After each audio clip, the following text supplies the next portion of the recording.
Educare divertendo si può. Ed è questo l'obiettivo del nuovo sito bilingue Ghiti Solletico, nato dalla collaborazione tra Arlef, Agenzia regionale per la lingua friulana, ed Ensoul, azienda udinese specializzata in siti internet.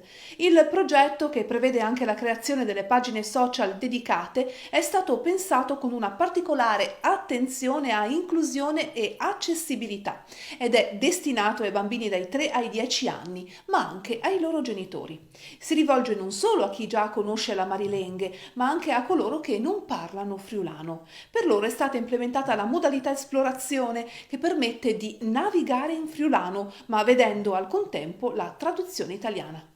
Siamo particolarmente orgogliosi di presentare la prima piattaforma in friulano dedicata completamente ai più piccoli e ai loro genitori. Con Ghiti è stato creato un vero e proprio mondo a misura di bambino, non solo in termini grafici, ma anche di fruizione.